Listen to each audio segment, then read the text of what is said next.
Bonjour et bienvenue à tous à ce premier jeudi du webinaire du projet Interreg FAIR, réalisé avec le soutien du Fonds européen de développement régional.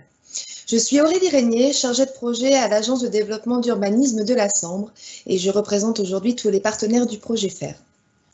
Ce premier webinaire va porter sur la question de la santé dans les travaux de construction et de rénovation. Il fait partie d'une série de plusieurs webinaires que nous vous proposons jusqu'à la fin du mois de septembre et qui auront pour thème principal la rénovation efficiente.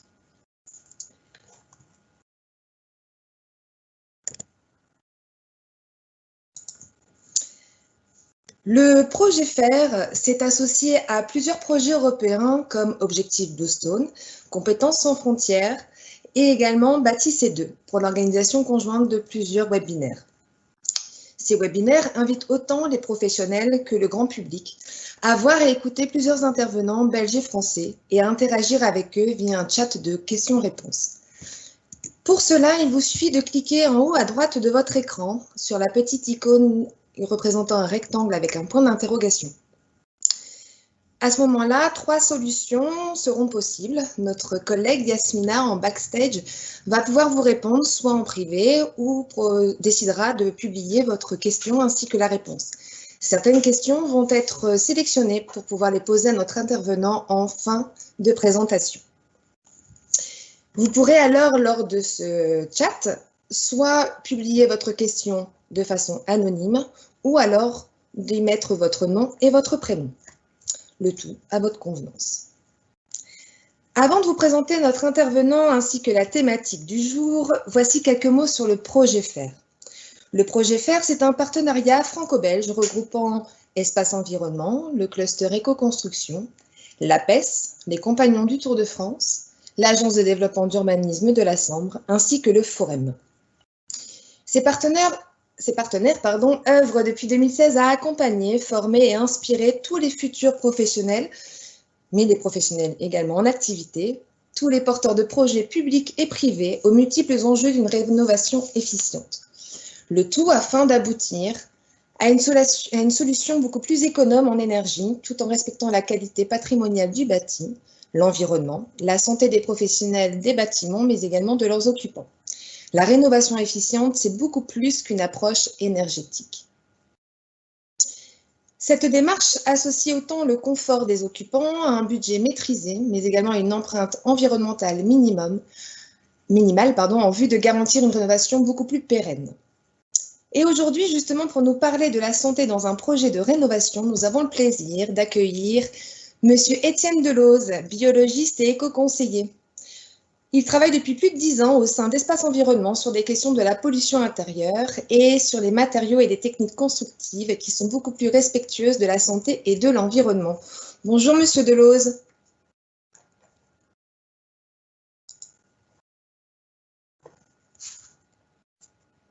Est-ce que vous m'entendez, Monsieur Oui, Delose? non, ça y est. J'avais pas branché mon micro, donc voilà, c'est lancé. Pas de souci. Comment allez-vous?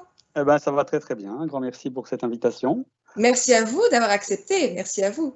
Je vais donc vous laisser la parole sur notre thématique du jour et puis vous poser la question qui nous intéresse aujourd'hui, construire, rénover et ma santé dans tout ça. Eh bien, la santé, ce sera aujourd'hui l'occasion de l'aborder sous l'impact que peuvent représenter les travaux de la construction et de la rénovation sur la santé, tant sur attendez, j'ai un petit problème. Ah, ouais. Tant sur les questions de la pollution de l'air, bien sûr, les questions de la qualité de l'air, le cycle de vie du bâtiment. On verra aussi quelques polluants en détail. Et aussi à quel moment se tracasser de la qualité de l'air dans les différentes phases d'un chantier. Est-ce que c'est bien mon PPT qui passe en direct? Oui, tout va bien. On m'entend? Okay. Voilà, on vous entend et votre PowerPoint est bien en direct. On vous écoute.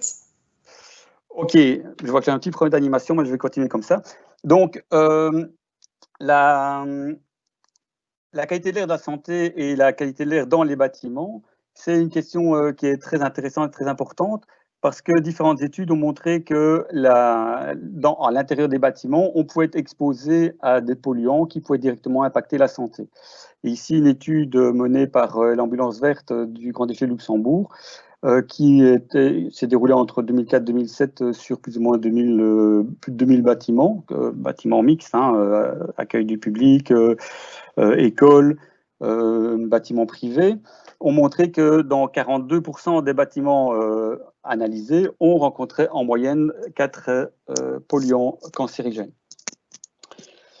Et outre les problèmes évidemment humains que ça peut engendrer, ces problèmes de qualité de l'air intérieur ont un impact ont des enjeux en tout cas socio-économiques évidents et importants. Dans une étude de l'ANSES en 2014, sur l'étude seulement de 6 polluants, eh bien, on a montré que, enfin, l'étude a montré, c'est une étude exploratoire, donc c'est plus illustratif que vraiment précis, puisque ce n'est que des modèles hein, qui évaluent les choses.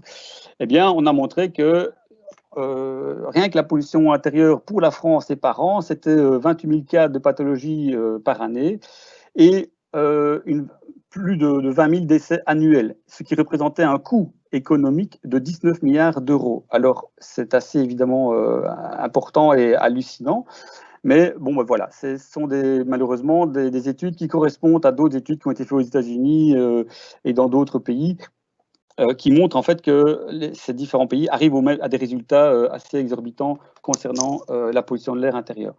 Il faut bien aussi considérer qu'on ne peut pas ici additionner les problèmes, enfin le coût qui serait attribué à la qualité de l'air intérieur au coût qui serait attribué à la qualité de l'air extérieur, parce que parfois, évidemment, il y a des synergies, des interactions entre les deux types de pollution.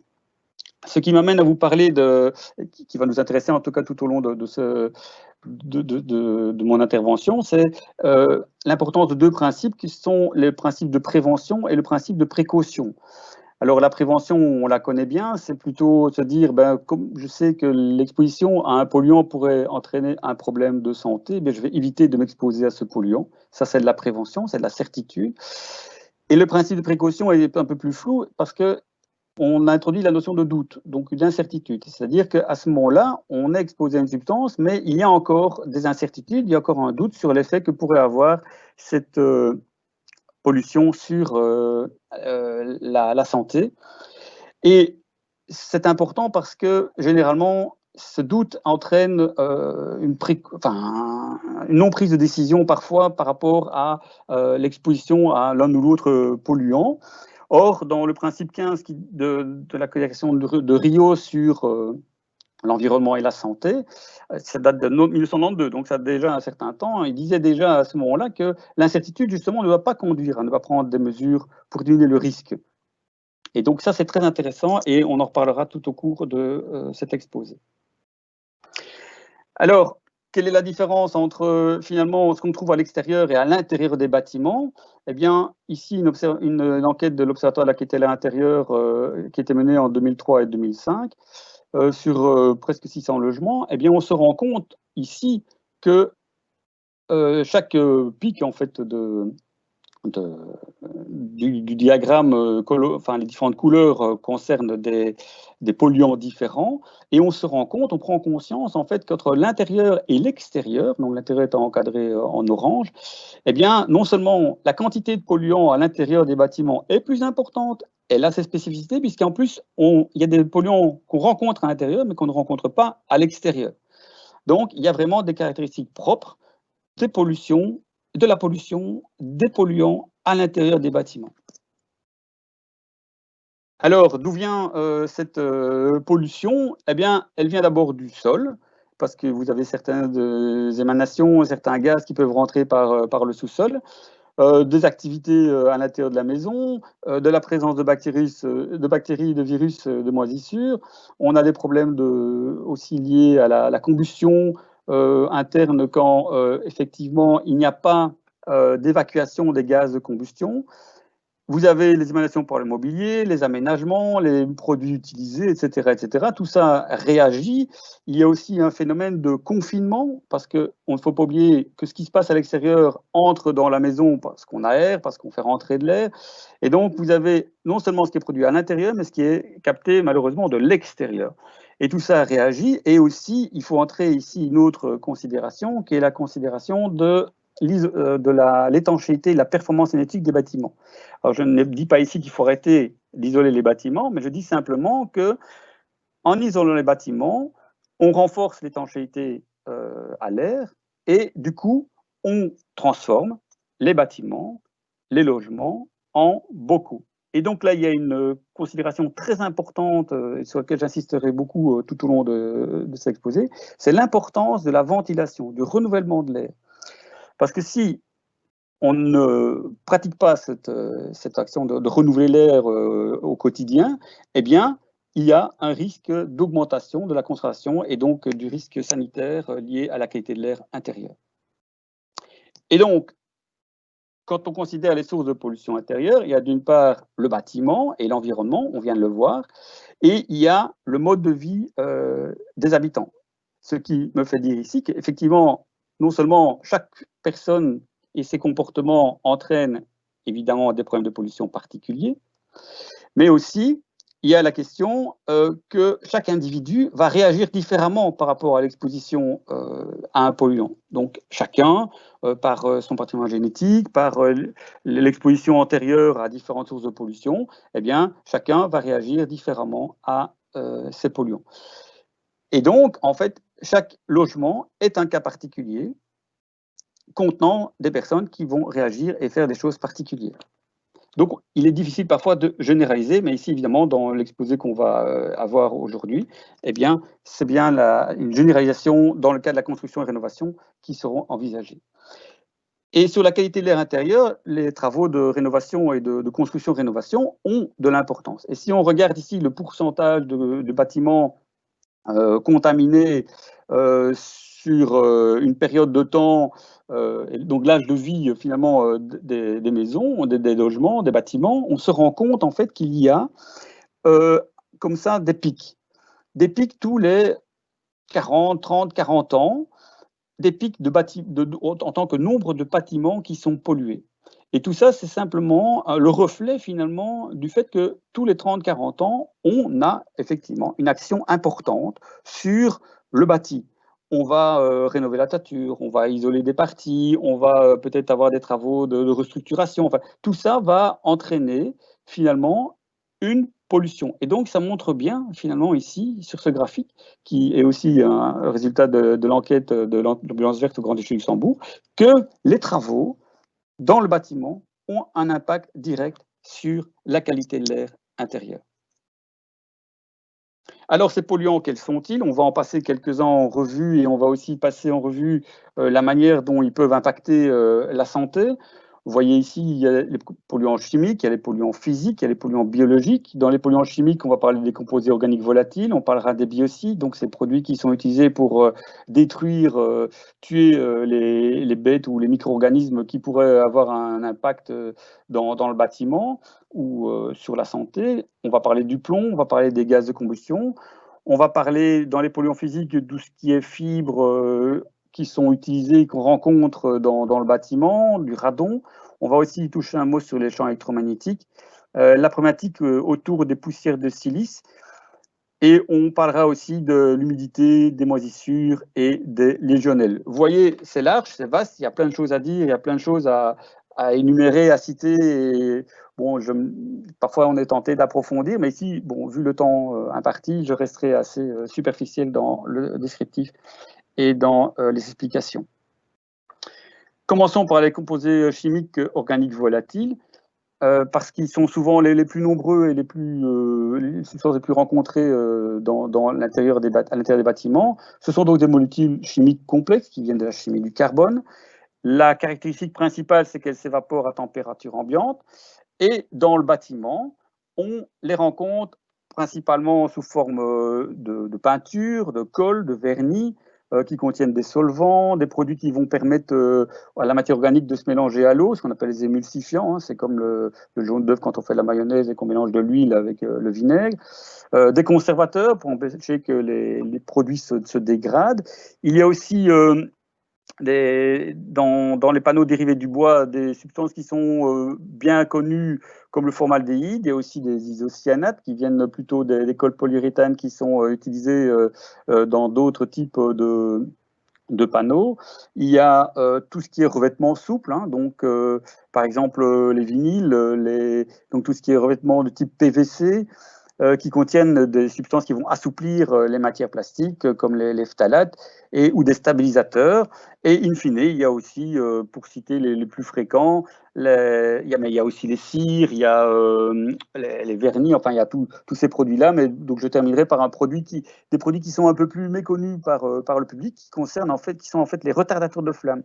Et ces retardateurs de flamme sont des molécules qui sont utilisées pour retarder la propagation du feu dans certains matériaux, notamment les matériaux électroniques, notamment les mousses,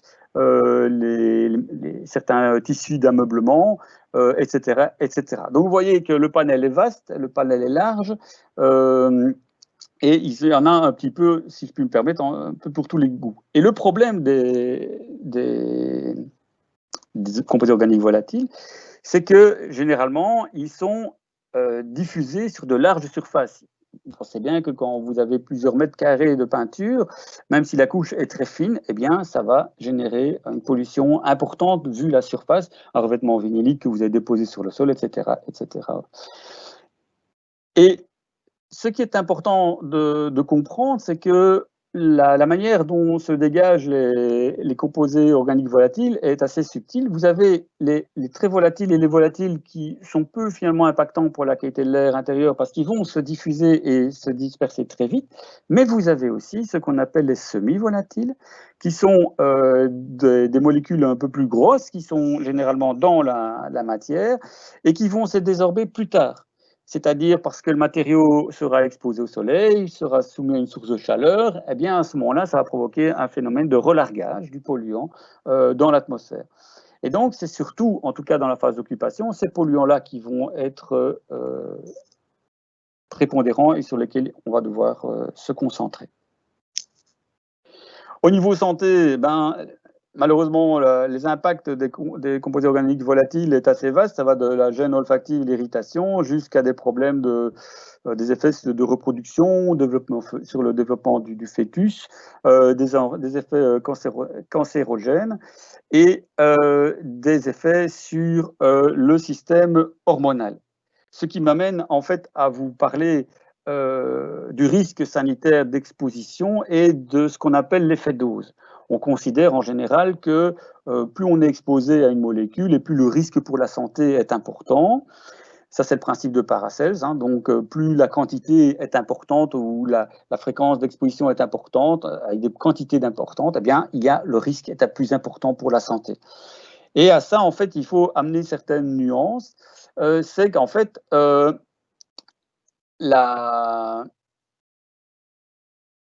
le fait d'être exposé à des petites quantités sur de longues périodes peut aussi engendrer un problème de santé. Donc là, on est en dehors des normes, on est en dehors des quantités fixées par le principe par les systèmes qui nous protègent normalement, parce qu'en fait, c'est des situations qui sont très difficiles à mettre en évidence.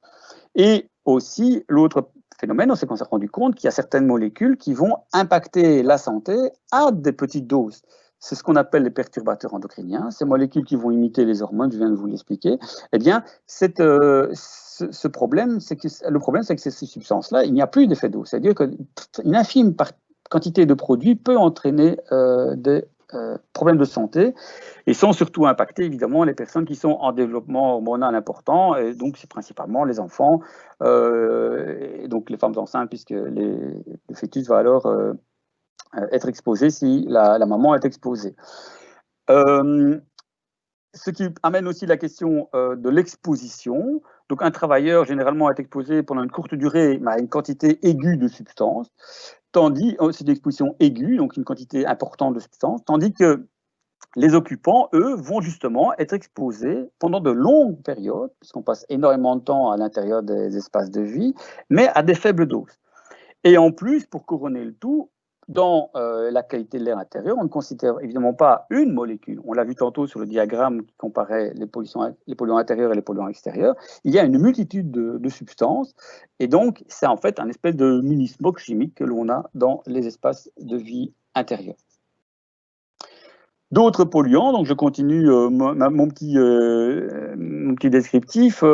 Vous avez les biocides qui sont principalement utilisés en prévention et en conservation du bois, pour les meubles, les charpentes, les planchers, etc. Vous avez aussi, n'oubliez pas, quand on parle de pesticides, on sort un petit peu de la construction, mais tout ce que l'on utilise pour détruire toutes ces petites bêtes qui nous entourent, que ce soit les xylophages, donc les insectes qui mangent le bois, les insectes volants, les moustiques, les mites, les puces, les fourmis, les cafards. Effectivement, parfois on utilise pour tuer, pour éliminer ces petites bêtes, une bombe atomique pour tuer une toute petite bestiole. Et donc, parfois, il faut garder la bonne mesure par rapport à l'utilisation de produits qui sont parfois très efficaces, certes, mais qui peuvent avoir un impact sur la santé parce qu'eux, ils vont rester après dans les espaces de vie. Les biocides, on est dans les mêmes registres de nuisances pour la santé que pour les sauver, plus ou moins. On retrouve plus ou moins les mêmes risques d'irritation cancérigène, mutagène, etc. etc. J'adore le petit dessin, en fait, en haut à droite, c'est pour ça que je vous l'ai mis, le petit cafard qui va se faire bomber, qui dit à la personne, bah, écoute, vieux, si c'est mauvais pour moi, c'est mauvais pour toi. Je pense que ça représente bien le problème des pesticides. Un autre polluant des espaces intérieurs, ben, c'est le plomb. Le plomb qui a quand même été interdit assez tôt, notamment en tout cas en Belgique, et normalement qui n'est plus utilisé depuis les années 40. Mais malgré tout, il y a encore des personnes qui en ont mis et qui ont mis en œuvre après, mais aussi il y a, lorsqu'on décape, quand on attaque les vieilles peintures, la présence de plomb dans les peintures qui sont sous-jacentes. Et donc, à ce problème des vieilles peintures s'ajoute le problème des canalisations. Il y a encore des vieilles canalisations qui sont en plomb, qui peut aussi perturber la qualité de l'eau dans certaines situations. Et le problème réside principalement au niveau des enfants, surtout parce que l'exposition à des poussières contenant des particules qui contiennent du plomb ou l'ingestion directe d'écailles de plomb, parce que les enfants ont un comportement qui s'appelle comportement pica, qui fait qu'ils vont chercher des petites particules et qu'ils les goûtent. Et il semblerait que c'est un petit goût sucré, je n'ai personnellement jamais goûté, mais en tout cas, ils y reviennent parce qu'ils aiment bien aussi chipoter, comme on dit chez moi. Eh bien, c'est l'ingestion donc de ce plomb qui peut entraîner des problèmes, notamment chez l'enfant, des problèmes cognitifs et des problèmes de comportement. Vous allez me dire, mais généralement sur un chantier, il n'y a pas d'enfants. Oui, mais si vous êtes en rénovation et vous travaillez dans une partie de la maison et que d'autres parties sont encore occupées par le reste de la famille ou par des personnes, eh bien, il est clair que les poussières se dispersent de manière importante dans tous les espaces de vie. Et donc, à ce moment-là, il peut y avoir des expositions au niveau des enfants. Mais évidemment, les adultes ne sont pas épargnés puisque une exposition importante et chronique à des particules, à du plomb peut aussi entraîner des problèmes de santé comme de l'hypertension et des problèmes de fertilité. Et j'en reviens aussi au problème de la femme enceinte puisque n'oublions jamais qu'il y a quand même beaucoup de choses qui passent la barrière entre le fœtus et la maman. Une autre source de pollution, c'est les gaz de combustion. Les gaz de combustion, c'est principalement le problème du monoxyde de carbone, hein, le monoxyde de carbone qui résulte d'une mauvaise combustion avec une émission de ce gaz dans les espaces intérieurs. Et on le voit qu'on est principalement exposé au monoxyde de carbone quand il y a donc une combustion qu'on appelle incomplète, donc une couleur de flamme orange, soit parce que l'appareil de combustion ne dispose pas d'évacuation, soit parce que le système de ventilation est inadapté. Par exemple, si vous avez une hotte surdimensionnée qui, tirant de l'air dans la cuisine, peut créer des inversions de flux dans les systèmes d'évacuation. Vous avez aussi un problème parfois quand les systèmes d'évacuation ne sont pas ou mal entretenus ou encore quand vous avez des communications non étanches entre un garage et le reste de l'habitation. On considère souvent moins que la question des gaz de combustion, c'est que ça peut aussi générer de l'humidité, des particules fines, des oxydes d'azote, etc., qui participent aussi à la dégradation de la qualité de l'air intérieur. Le monoxyde de carbone, c'est quand même encore à l'heure actuelle, souvent dans 60% des cas, plus ou moins, parce que vous avez une chaudière ou un chauffe-eau au gaz défectueux. Et c'est quand même encore en France par an une centaine de cas de décès et en Belgique une trentaine. N'oublions pas aussi au registre des gaz de combustion toute la problématique des feux de chantier où parfois on a tendance à brûler tout et n'importe quoi et qui sont des sources de pollution importantes pour plutôt alors l'environnement extérieur. Mais n'oubliez pas qu'il y a souvent des voisins. Mais donc, outre le monoxyde de carbone, vous avez des dioxines, des composés organiques volatiles, des métaux lourds, du soufre, etc., etc. Alors, j'en viens là à un polluant qui est sans doute très, très problématique, en tout cas pour les gros travaux de chantier. C'est en fait la question de la silice et donc du quartz qui est contenu dans la silice qui se libère lors de certains travaux sur certains matériaux qui soient naturels. Certaines roches comme le granit, le grès ou certaines ardoises contiennent de la silice en quantité, mais aussi des produits manufacturés comme le béton, mortier, des tuiles, des carrelages. Et le problème de cette poussière, c'est que les particules libérées sont très fines et donc elles vont se poser dans les parties profondes des poumons. Et donc, arrivées à cet endroit-là, elles vont provoquer des phénomènes d'irritation, des affections pulmonaires, qui sont malheureusement, on appelle ça dans les cas ultimes les problèmes de silicose, c'est un mot qui éveille des choses chez les gens, ce qui est une maladie même dans l'état d'intermédiaire souvent incurable et causant des dommages irréparables parce que par perte de l'élasticité du tissu. Et donc ici, ça me permet en tout cas d'insister sur ce qu'on appelle les EPI, c'est-à-dire les équipements de protection individuelle. Et donc, il est très important et primordial, tant pour les professionnels, les autoconstructeurs, de veiller en tout cas à se protéger pour ne pas inhaler ces poussières en général, parce que toute poussière peut être problématique pour différentes raisons, mais principalement aussi pour celle-ci. Et ça m'est déjà arrivé plusieurs fois de discuter avec des jeunes en formation professionnelle et de me retrouver confronté avec des jeunes qui, en stage, ne mettaient pas les EPI parce que les ouvriers ne mettent pas d'EPI, parce qu'on passe pour un ringard, parce qu'on se protège. Mais je pense que c'est important parce qu'on met sa vie finalement en danger, ou en tout cas, à long terme, on réduit en tout cas ses chances de passer une vie longue et dans la meilleure santé possible. Une autre question, c'est la question des fibres minérales, les isolants.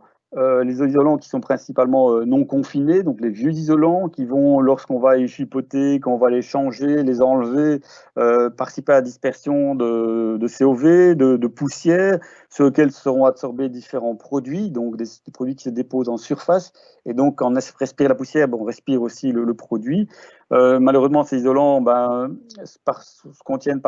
été visités, occupés par différentes petites bestioles, et donc on va s'exposer à différentes déjections organiques par l'inhalation de ces fibres lorsqu'on va chipoter ou remplacer ces isolants. Une fibre particulièrement, qui est particulièrement importante pour les questions de la santé, c'est les questions de l'amiante. C'est vrai que ça fait maintenant près de 20 ans qu'elle est interdite. Il faut quand même se rendre compte aussi que les premiers cas d'amiante où on a suspecté que des cas de cancer du poumon étaient dus à une exposition à des fibres d'amiante remontent à la fin du 19e siècle. On a quand même mis un siècle pour finalement les interdire, mais il faut dire que l'amiante a pris de plus en plus d'importance dans le bâti dans nos pays. avec l'importance économique que ça représentait et peut-être une méconnaissance ou une sous-estimation du risque. Mais donc, en tout cas, l'amiante, il y en a encore, et en rénovation, en tout cas, on est souvent confronté à des anciens matériaux contenant de l'amiante, que ce soit des sous-couches de carrelage ou de revêtement de sol, que ce soit au niveau des tuiles, hein, ça on connaît bien ce problème-là, mais il faut bien se rendre compte que quand l'amiante est fixé dans un béton, évidemment il est plus stable, il a moins tendance à disperser.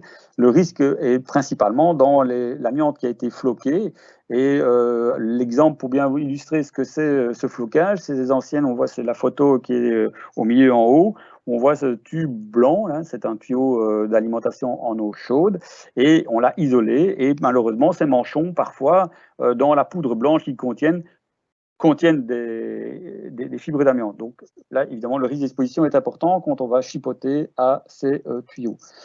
Évidemment, ce n'est pas toujours évident de savoir est-ce que le matériau que l'on est confronté contient ou non de l'amiante. Là, j'attire votre attention sur une expérience intéressante qui a été menée par Constructive et Fédris, qui ont mis en ligne, qui met à disposition une application solution pour l'amiante qui permet de faire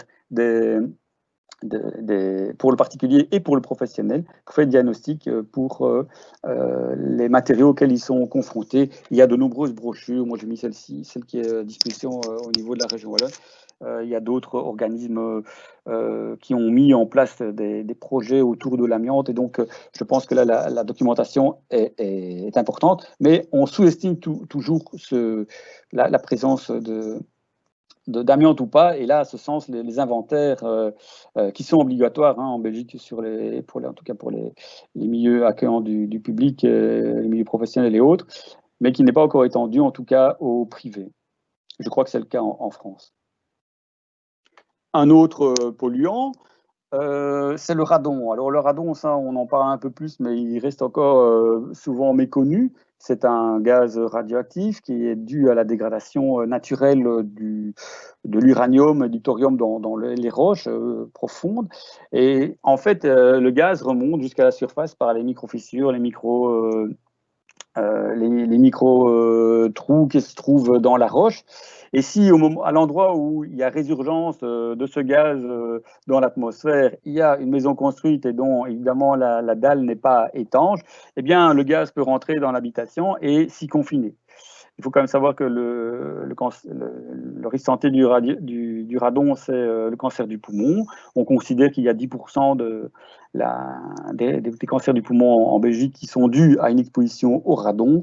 Donc, c'est principalement dans la région wallonne que se présente le risque radon. Et donc, je pense que dans ce cas-là, les mesures, en tout cas, de prévention en construction, de poser une bâche en anti-radon dans la règle de l'art, évidemment, il ne faut pas la percer, cette bâche, pour empêcher les émanations du radon, c'est toujours un geste qui reste intéressant, quelle que soit la zone où on habite, mais aussi réaliser une mesure de la quantité du radon dans l'habitation, c'est intéressant parce que ça permet de se rendre compte si à long terme on peut être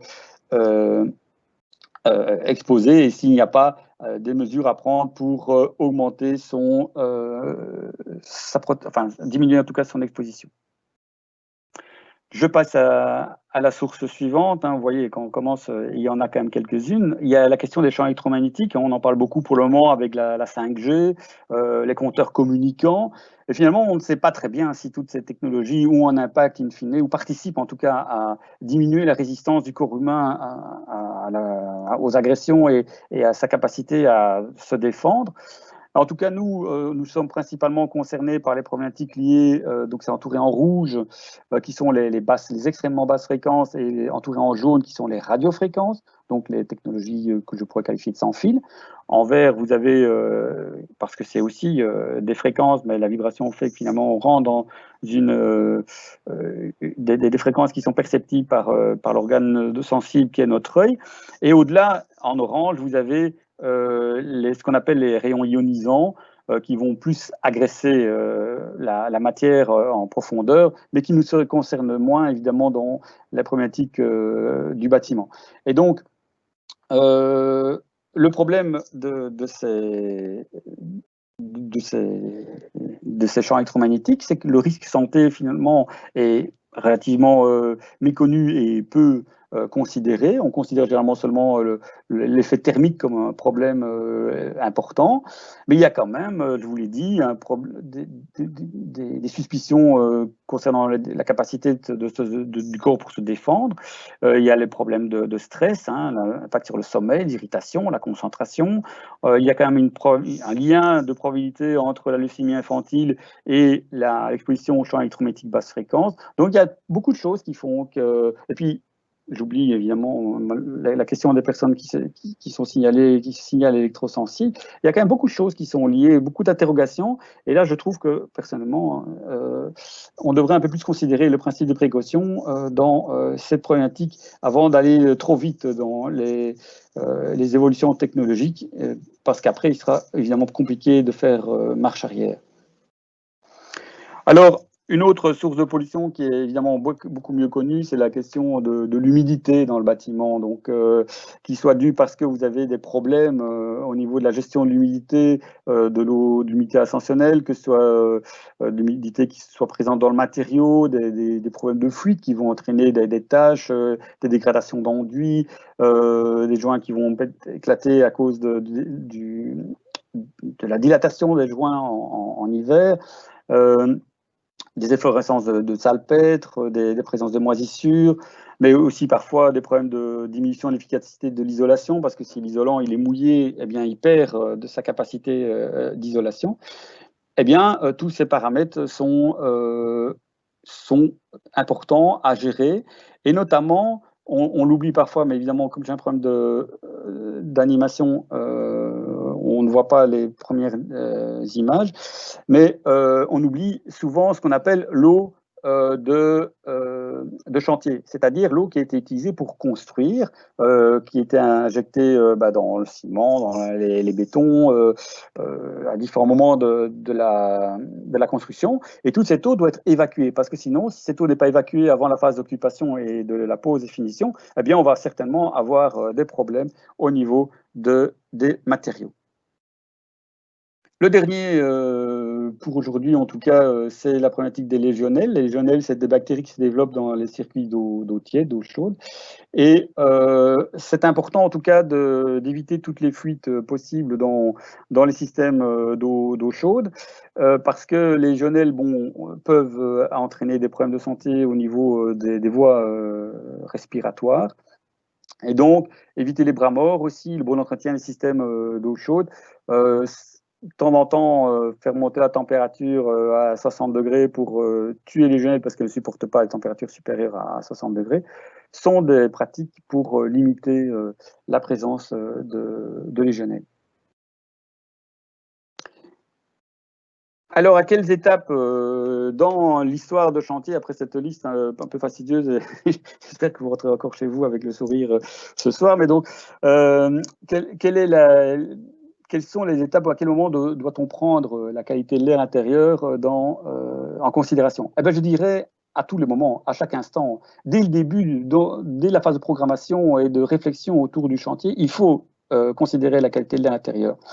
C'est-à-dire qu'avant de commencer, eh bien, inventorier, répertorier, se poser des questions, anticiper, sonder, pour éviter évidemment non seulement les accidents dans ce qu'on va faire, pour éviter la dispersion de substances qui pourraient être problématiques, on a parlé de l'amiante, le plomb, etc., mais aussi répertorier les choses qui ne vont pas dans l'alimentation électrique, dans le réseau de distribution d'eau, les questions du chauffage, la présence d'amiante dans la toiture, la présence de plomb dans la vieille peinture, etc., etc. Tout ça doit être inventorié, mais aussi garder un petit œil sur le terrain, parce que si vous habitez dans une ancienne zone industrielle, ça vaut la peine aussi de considérer ce qui a peut-être été déposé sur les zones par la pollution ambiante extérieure. Et c'est aussi à ce moment-là, je pense qu'il faut s'interroger sur les matériaux qu'on va utiliser, peut-être avoir des matériaux moins émissifs, envisager des techniques moins consommatrices d'énergie. Enfin, tout ça, c'est dans la phase initiale. Pour le choix des matériaux, il y a des indices, il y a des systèmes, enfin des renseignements qu'on peut trouver dans les fiches de données sécurité des produits. Donc ces fiches sont à disposition du client, hein. Si vous allez dans un bricot et que vous voulez avoir la fiche détaillée de produit, vous n'êtes pas nécessairement, c'est pas à vous nécessairement à aller chercher ça sur Internet. Vous pouvez demander au magasin. Donc ils doivent être tenus, pas nécessairement dans la seconde, mais de vous fournir, de vous envoyer, de vous faire parvenir le produit, la fiche détaillée sécurité du produit que vous comptez acquérir. Je vous ai mis les anciens logos, mais je vous ai aussi mis à droite les nouveaux, parce que les logos ont été remaniés par un souci d'uniformisation en 2012 et la prise en fonction a été en 2015.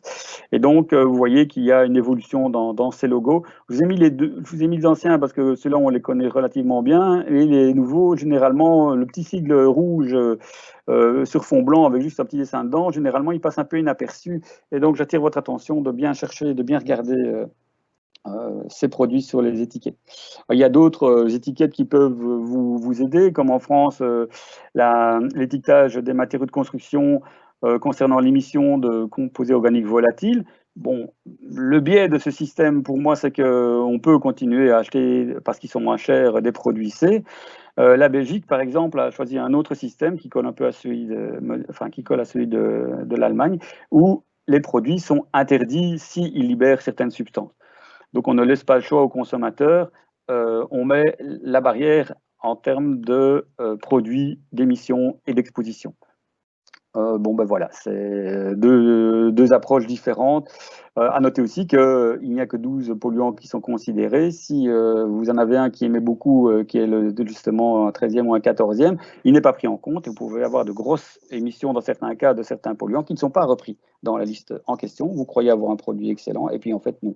Donc tous les étiquettes, ces labels peuvent avoir des biais, mais enfin c'est un outil comme un autre qui doit être croisé avec d'autres et par exemple ça peut être croisé avec d'autres labels comme Nature Plus, le label Blauangel en allemand, label Ecolabel, etc., qui ont toutes leurs caractéristiques et leurs particularités.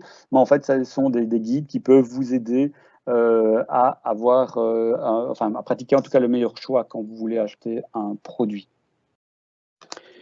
Ça m'amène à vous parler, en tout cas en phase de programmation, de la dernière étape, qui est la question du renouvellement de l'air et de la ventilation. Je vous ai bien expliqué ça, je vous ai attiré votre attention en tout début d'exposé. Quand on va augmenter l'isolation et le confinement et le risque de confinement des locaux, il faut ventiler.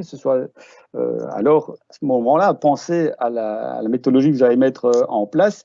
En considérant que la conception et le montage du système de ventilation doit être fait dans les règles de l'art, parce que ce n'est pas si évident que ça et il vaut mieux se faire accompagner par un professionnel.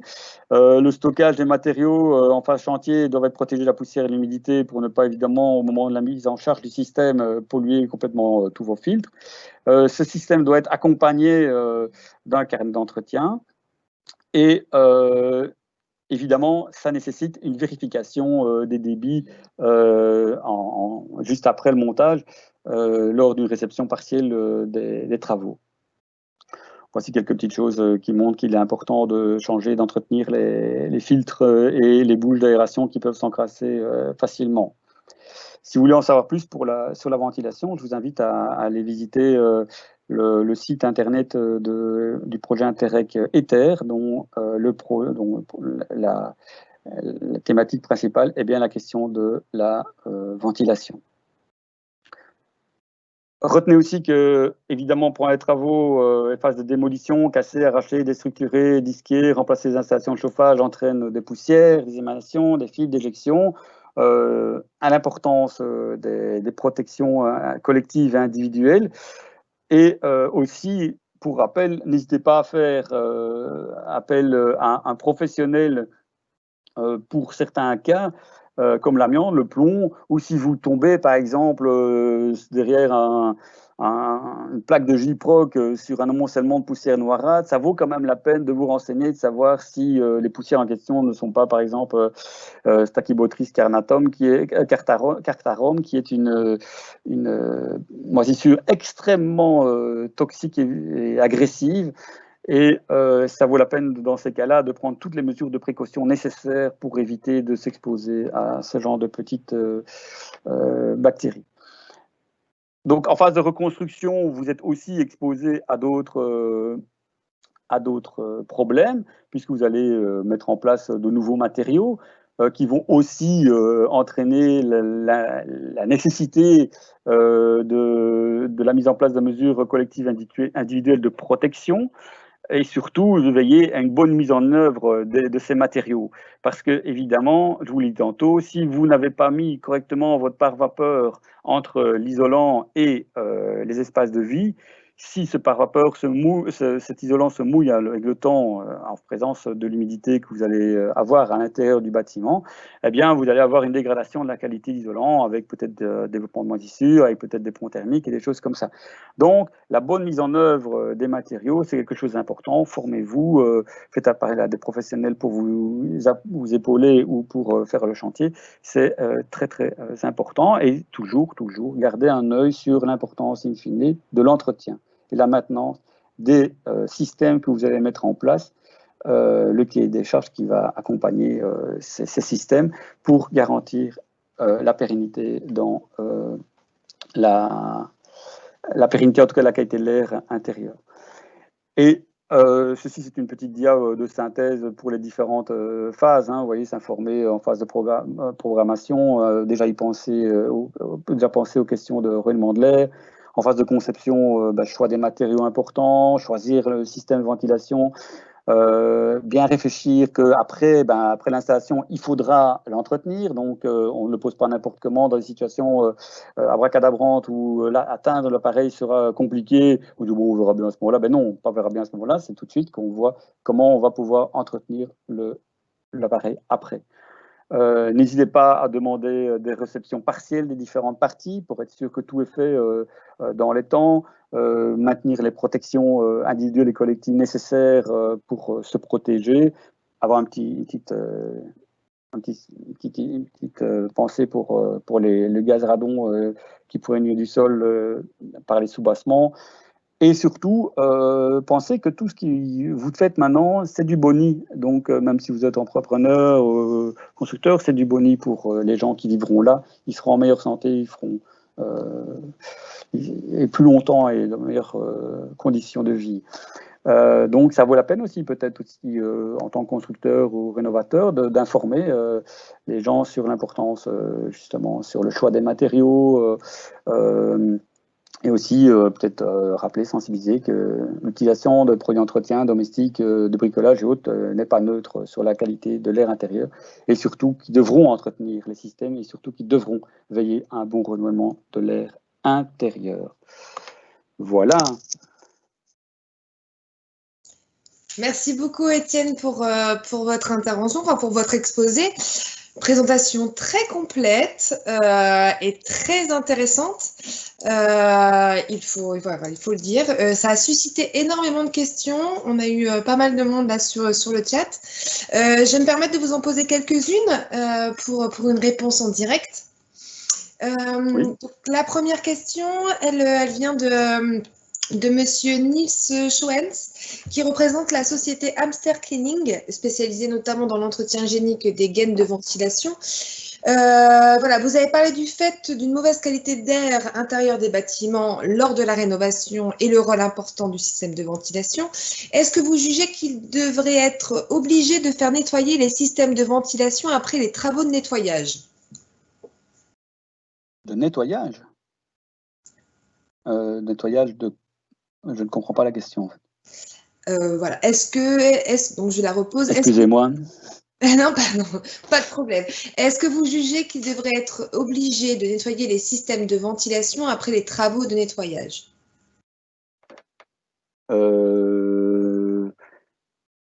J'ai du mal à voir à quel moment intervient ces travaux de nettoyage, si c'est un travail de nettoyage dans le bâtiment ou un travail de nettoyage des gaines avant la mise en charge. Je pense que de toute façon, moi je pense qu'il est du ressort de l'installateur de vérifier après la mise en charge, une première phase d'essai, que les systèmes sont, que les filtres sont OK, que les gaines sont correctement propres, etc., etc. Donc, pour que la personne qui va occuper le logement soit dans les bonnes conditions d'utilisation. Et voilà, donc maintenant, en termes de nettoyage des gaines et des systèmes de ventilation, ben, ça dépend du fonctionnement. Et là, je pense qu'il faut aussi se référer au carnet d'entretien obligatoire de la machine, quoi. Ouais, Que ce après, soit au niveau du bloc moteur, que ce soit au niveau des tubulures, que ce soit au niveau des filtres et des bouches d'aération. ouais, donc vous préconisez vraiment de nettoyer, même après les travaux tout court, enfin les travaux, Mais tout de dépend. nettoyer dans tout chantier. Tout dépend de la manière dont les techniques ont été stockées sur le chantier. Et voilà. Enfin, je ne sais pas si je réponds à la question, parce que je ne voyais pas très bien de quoi on parlait en parlant de nettoyage. Ouais, je pense que c'était plus par rapport au nettoyage du chantier en général, je pense. Après les travaux de rénovation. C'est clair que si vous mettez je pense qu'effectivement, à ce moment-là, il faut vérifier si le système est toujours OK, parce que si vous avez mis le système de ventilation en charge alors que la zone n'est pas propre et sur-empoussiérée par les travaux, ben c'est clair que vous allez d'emblée encrasser le système. D'accord. Une deuxième question, vous avez montré tout à l'heure un schéma sur 2 phases. Est-ce que la phase de déconstruction n'est-elle pas plus dangereuse? En termes d'exposition, Oui. ben, généralement, dangereuse en termes du risque personne, je n'en sais rien. Maintenant, en termes du risque exposition, je dirais que chacune ont leur spécificité. Mais c'est clair qu'en termes de poussière, la phase de déconstruction expose plus les personnes qui vont mener les travaux. Tandis qu'en phase de reconstruction et de finition, bah, peut-être que la quantité de poussière sera moins importante, mais vous allez avoir peut-être plus d'émanations en termes de nouveaux produits et en termes d'exposition plus importante. Donc en fait, je pense que l'exposition n'est pas la même. On n'est pas confronté aux mêmes substances. Je ne dirais pas qu'elle est plus dangereuse. Peut-être que quand on casse, on détruit, il y a peut-être un risque physique plus important. Mais en termes de respiration, en termes d'exposition, je ne pense pas qu'on puisse parler de dangerosité plus importante de l'une par rapport à l'autre. Surtout que, par exemple, dans les phases de reconstruction, ben, le bâtiment est déjà fermé, et on a commencé déjà à finaliser, en tout cas, les ouvertures, etc. Et donc, à ce moment-là, ben, le chantier est déjà cloisonné. Et donc, en termes de circulation d'air, ben, peut-être que la qualité de la circulation d'air est moins importante, et de moindre qualité. Voilà, donc les conditions changent trop, et je pense que les sources d'émissions sont trop indifférentes pour voir une différence en termes de dangerosité. D'accord. Okay. Une autre question de monsieur Nicolas Rocher. La question de la 5G est très actuelle et on a très peu d'informations sur son impact. Donc d'où le principe de précaution. A-t-on des études sur le risque d'exposition à la 3 et 4G qui font maintenant partie de notre environnement? Ben, c'est bien là le problème, en fait. C'est que les technologies avancent, change, parce qu'en fait, la technologie 5G n'est pas la même technologie que la 3 ou la 4G, puisqu'elle va travailler avec d'autres types d'émissions et plus d'antennes relais avec des ondes d'un autre type. Donc, c'est un peu technique, mais donc je ne vais pas entrer là-dedans maintenant. Mais je veux dire, le problème, il est là, c'est-à-dire qu'on va remettre une couche sur quelque chose, finalement, où les informations globales sont parfois encore relativement floues. Il y a encore de grands débats entre les scientifiques. Et donc, ça, c'est clair qu'on ne sait pas. Les études avancent, on montre des choses, mais voilà, le problème, c'est la connectivité dont ont besoin, ou en tout cas nécessaire au fonctionnement des nouvelles technologies. On parle des voitures connectées, on parle des maisons connectées, on parle de... Enfin, voilà, tout est à la connexion, mais en utilisant des techniques qui sont finalement peu connues, et à chaque fois de remettre une couche, ben, finalement, on va peut-être mettre la couche de trop. Et peut-être pas, hein, mais pour moi, la tendance est plutôt de se dire soyons prudents, parce qu'il y a quand même des indices qui montrent qu'il y a des soucis, quoi. Mmh. Ok. Une autre question par rapport justement à votre argument sur la faible émission de COV. Hein. Est-ce que le COV... alors, je voulais la question de Monsieur Hugues. L'argument d'une faible émission de COV est-elle pertinente pour un isolant si ce dernier n'est pas en contact direct avec l'air intérieur? Alors, si vous parvenez à maintenir une cloison étanche entre la zone de l'isolant et les espaces de vie, effectivement, à ce moment-là, on est dans une situation où le risque est moindre. Ouais. Donc, si effectivement, par la pose, hein, par exemple, si on parle d'un isolant et avec une pose correcte et de qualité du pare-vapeur, eh bien, je pense que dès lors, le risque d'exposition de l'habitant est effectivement moindre. D'accord. Ok. Une autre question, là, c'est par rapport à le temps en fait, qu'il faut pour éliminer les effets polluants des matériaux. Par exemple, voilà, le fait de retirer un seul vinyle d'une vieille maison suffit pour éliminer cette pollution ou est-ce qu'il y a un délai d'attente par rapport à cette élimination? Ben, si vous avez un vieux vinyle chez vous et qui vous convient au niveau de la couleur et tout ça, gardez-le. Parce que, en fait, ce vinyle a déjà relargué ces substances problématiques. Maintenant, si vous décidez de changer le vinyle et de mettre autre chose, eh bien, allez plutôt vers autre chose qu'un nouveau vinyle, parce que, enfin, un carrelage ou, enfin, il y a d'autres matériaux qui sont moins émissifs, parce que là, vous avez un risque, évidemment. Mais changer le vinyle parce que vous dites, tiens, effectivement, les vinyles émettent, oula, celui qui est là depuis 10 ans, je le changerai bien du coup. Non, ça, c'est pas un bon réflexe. Si le vinyle vous convient bien, ben, laissez-le bien parce que celui-là, il a déjà terminé son travail d'émission. Oui, c'est déjà là, d'accord, ok, ça marche. Et un bon signe pour montrer qu'un vinyle est vieux et qu'il a terminé d'émettre, c'est quand il commence à craqueler, justement. Ah bon, d'accord. Bon, il devient moche, ben ça d'accord, mais c'est parce qu'en fait, il a perdu sa souplesse parce qu'il a perdu ses effets, ouais. ses assouplissants. D'accord, ok. Une dernière question. Pour vous, est-ce qu'une ventilation par l'ouverture des fenêtres suffit? Alors ça, c'est un bon débat entre ventilistes et non-ventilistes. Mais donc, pour moi, l'ouverture des fenêtres est un minimum. Si vous connaissez bien votre habitation, vous y habitez, vous connaissez bien comment circule l'air dans la maison, si vous aérez régulièrement, c'est-à-dire au moins une fois par jour au matin, si maintenant vous êtes accueillant de la petite enfance et vous avez 15 petits-enfants qui circulent dans la maison sur votre journée avec vous, ben c'est clair qu'il faudra peut-être ouvrir les fenêtres un peu plus souvent ou essayer de trouver un système pour effectivement aérer régulièrement. Donc, je pense que dans beaucoup de cas, si vous le faites en conscience et avec une certaine persévérance routinière, je pense que ça peut le faire. Maintenant, si vous n'avez pas, parce que le problème, c'est qu'en isolant et en améliorant l'étanchéité à l'air des bâtiments, on se retrouve dans des bâtiments dans lesquels on n'a pas l'habitude de vivre. Et c'est pour ça qu'on n'a pas les bons réflexes. Et c'est pour ça que la ventilation mécanique est finalement une bonne solution, parce que cette ventilation mécanique va assurer pour vous la qualité de l'air dans un espace finalement qu'on maîtrise malheureusement souvent mal.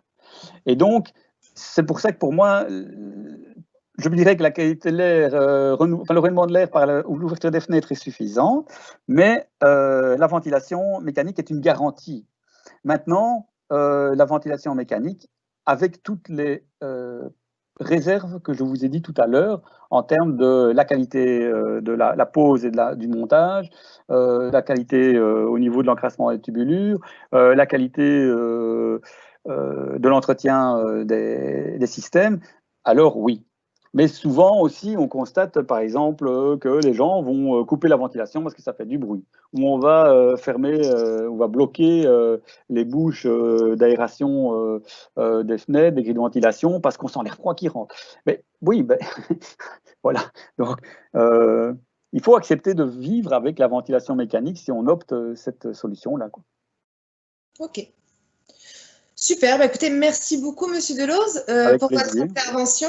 Voilà, si vous, internautes, vous avez encore des questions, n'hésitez pas à les poser à l'adresse mail suivante eterinterreg@gmail.com, donc comme vous pouvez le voir sur votre écran, donc etairintereg@gmail.com, et donc nous vous répondrons bien évidemment de façon privée. Monsieur Deloz, merci beaucoup de vous être prêté à cet exercice d'événement en ligne et d'avoir inauguré avec nous ce premier webinaire du projet FAIR. Un grand merci à vous aussi. Merci bien. Au revoir. Au revoir. Vous pourrez donc retrouver le replay de ce premier webinaire sur notre page internet, donc sur notre site internet www.fai-re.eu, mais également sur notre page Facebook et notre chaîne YouTube. Voilà, vous avez donc les adresses qui se diffusent en direct. N'hésitez pas à venir nous retrouver. Et justement, en parlant de nous retrouver, je vous donne rendez-vous jeudi prochain pour un nouveau jeudi du webinaire portant sur la thématique de la chaux de vent. L'utilisation de la chaux en rénovation, et nous aurons le plaisir d'accueillir Monsieur Benoît Lemens, architecte à l'AWAP, et Monsieur Ivo Sergès, responsable technique de chez Arte Constructo. N'hésitez pas donc de vous inscrire sur le lien Eventbrite que vous retrouverez effectivement sur notre page Facebook et sur notre site internet également. Voilà.